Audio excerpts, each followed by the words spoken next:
Une dernière question, puis après je passe la parole. Attends, du coup, attends. Oui, voilà. Comment est-ce que tu gères justement tes challenges d'entrepreneur là, la sérénité au fur et à mesure, pour pas être complètement avoir trop de bruit sur, le chiffre d'affaires que tu as eu et rester vraiment présente dans tes coachings lorsque tu le fais? Comment est-ce que tu gères ça? Si tu as une façon de gérer ou bien tu les mets juste à la porte, tu fermes la porte? Je me fous la paix quand j'en ai besoin et je vois que ça, c'est ce qui marche le mieux, hein. Donc ça veut dire que quand j'ai besoin d'une méditation, je m'arrête. C'est-à-dire j'ai un rituel maintenant, à midi, parce que le matin, j'ai déjà quand même passé une grosse journée. Donc du coup, à 13 heures, je m'autorise à faire, une sieste. Hem, Là, par exemple, j'étais malade vendredi. Je j'aurais jamais imaginé avant d'annuler tous mes rendez-vous. J'ai annulé tous mes rendez-vous et j'ai dormi parce que j'étais malade. Donc, j'ai dormi toute la journée de jeudi jusque j'avais un rendez-vous très, très important. C'était moi qui étais cliente le vendredi, je l'ai fait. Mais après, le vendredi après-midi, j'avais rien. Je suis restée dans mon lit et parce que je savais qu'il y avait ACP derrière et tout. Donc, en fait, j'essaie de m'écouter, j'essaie d'écouter mon corps. Parce que ma tête aura toujours, franchement, ma tête, c'est le premier truc de réveiller le matin. Alors, mais oui, en plus, je pense à mes clients parce que je vais lui dire ça et ça et ça. Donc, du coup, ma tête est toujours réveillée. Mais mon corps, il ne suit pas. Donc, du coup, j'écoute maintenant mon corps. Quand il me dit qu'il est fatigué, il sera toujours temps de faire les choses. Donc, j'arrête.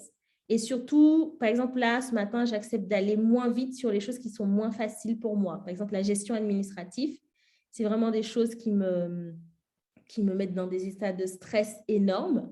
Et donc, du coup, ben, je prends le temps de prendre du papier, d'écrire ce que j'ai à faire, de décortiquer. Et en fait, quand je vois que ce n'est pas une montagne et que en fait, c'est 3 étapes, et je me dis, putain, OK, mais 3 étapes, je ne pourrais pas mettre en 1 heure. OK, mais faire les 20 premières minutes, je fais les 20 premières minutes. Je fais tout ce que j'ai à faire, je note au fur et à mesure. Ce que je fais, c'est aussi que je note dans mon agenda parce que moi, la pression, elle venait de t'en fais pas assez. Et donc, dans mon agenda, je note exactement à la minute près tout ce que je fais. C'est-à-dire, si là, je prends une pause, je mets que j'ai noté la pause. Si je fais autre chose que ce que j'avais prévu, j'écris exactement ce qu'il y avait de prévu. Parce que je me suis rendu compte que quand je regardais mon agenda et que je voyais qu'il y avait des blancs, j'avais un sentiment d'angoisse.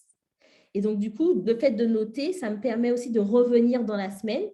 Je fais aussi un bilan de fin de semaine le vendredi et plutôt le samedi. Ça dépend si le vendredi, j'ai beaucoup de coaching et ça dépend si le samedi, on a ACP ou on est en formation. Mais je prends un temps, en tout cas en fin de semaine, pour me dire, OK, quelles ont été mes victoires? Et je prends le temps de les écrire.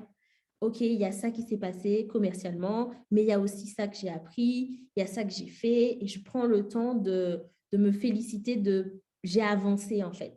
Parce que sinon, ça crée du bruit. Et ça crée du bruit pour rien, en fait, parce que je suis tout le temps en train de travailler, donc ça veut dire que je suis tout le temps en train d'avancer. Mais si je ne le dis pas à mon cerveau, ben, il panique. Alors, du coup, je prends maintenant le temps de lui dire, écoute, mais ça va bien, regarde, on a avancé. Me dis pas ce qui manque, je sais ce qui manque, regarde, on a avancé.